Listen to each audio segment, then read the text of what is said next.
সাগরে মাছ ধরায় ৫৮ দিনের সরকারি নিষেধাজ্ঞা শেষ হচ্ছে বৃহস্পতিবার। দেশের সামুদ্রিক জলসীমায় জীববৈচিত্র্য সংরক্ষণ সহ মাছের অবাধ প্রজনন উৎপাদন বাড়ানোর লক্ষ্যে গত ১৫ই এপ্রিল এই নিষেধাজ্ঞা শুরু হয়।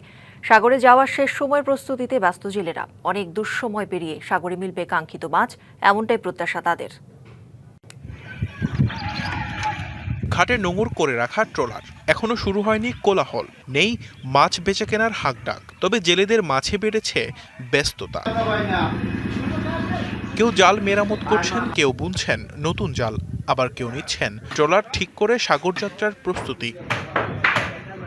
প্রায় ২ মাস সাগরে মাছ শিকার বন্ধ ছিল। এই সময় অনেক জেলেই পড়েন আর্থিক সংকটে। সেই দুঃসময় কেটে গিয়ে মিলবে কাঙ্ক্ষিত মাছ, এমনটি প্রত্যাশা তাদের। ইলিশ মাছ ভাগ্যের ব্যাপার, কারো জালে ঢোকে কারো জালে ঢোকে না। চিন্তা ভাবনা করছি, গুজগাছ করতে আছি, আশা করি অনেক মাছ পাবো। ট্রলিং যদি বন্ধ হয় আমি মনে করি মাছের আমাদের অভাব হবে না। মৎস্য বিভাগ বলছে, সামুদ্রিক মাছের নিরাপদ প্রজনন ও মজুত বৃদ্ধি করতে প্রতি বছর এই নিষেধাজ্ঞা দেয়া হয়।